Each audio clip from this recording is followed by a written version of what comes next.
बिस्मिल्लाहिर्रहमानिर्रहीम। अस्सलाम वालेकुम नाजरीन, मैं हूँ उसामा विल्क। आप देख रहे हैं इस्लाम न्यूज़। इवनिंग की खबरों का आगाज करेंगे। सबसे पहले शामिल करेंगे टॉप 10 न्यूज़।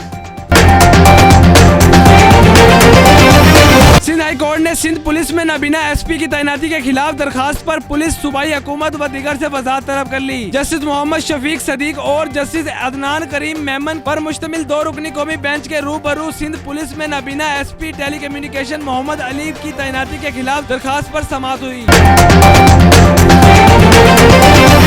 रूस की सालसी में अफगान अमन कॉन्फ्रेंस आज मॉस्को में हो रही है। मुज़ाकरात में अफगान हुकूमत और तालिबान का वफद शिरकत करेगा। रूसी मीडिया के मुताबिक पाकिस्तान, चीन, ईरान, तुर्की और कतर के मुदम्मीन भी इजलास में शामिल होंगे।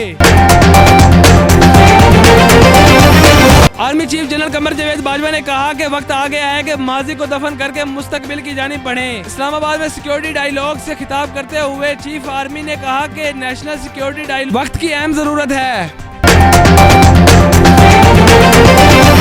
तंजानिया के सदर जॉन मैंगोफिली कोरोना वायरस का शिकार होने के कयास आराइयों के बाद 61 बरस की उम्र में इंतकाल कर गए। वज़ीर-ए-आज़म इमरान खान ने कहा कि हमें अवाम के 5 साल के लिए मुंतखब किया था और 5 साल बाद एहतसाब होना चाहिए। हमने मुल्क और अवाम के लिए क्या क्या किया। इस्लामाबाद में मीडिया से गुफ्तगू करते हुए इमरान खान ने कहा कि तरीके इंसाफ की हुकूमत बनी तो कहा जा रहा था कि इसी हफ्ते घर चली जाएगी। बार बार हुकूमत के जाने की पेशगोई होती रही।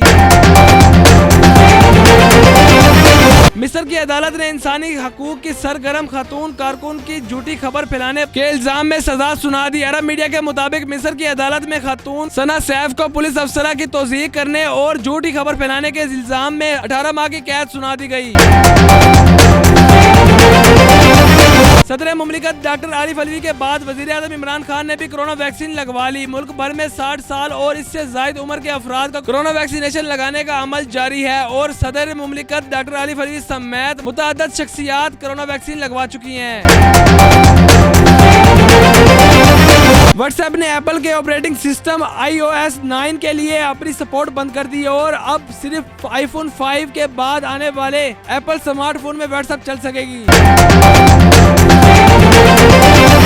अफगान आर्मी का हेलीकॉप्टर गिरने और बस पर बम धमाके के नतीजे में 5 सिक्योरिटी एहलकार समेत 9 अफराद हलाक हो गए, जबकि वाक़े की तहकीकात शुरू कर दी गई है।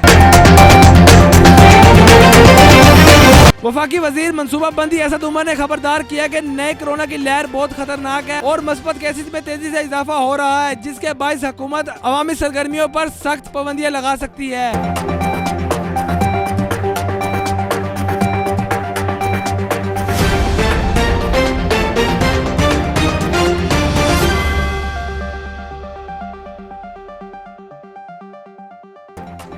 जी तो नाजरीन, ये थी दुनिया भर से 10 बड़ी खबरें। मजीद खबरों से बखबर रहने के लिए हमारे साथ जुड़े रहें। मिलते हैं ताज़ा तरीन अपडेट के साथ।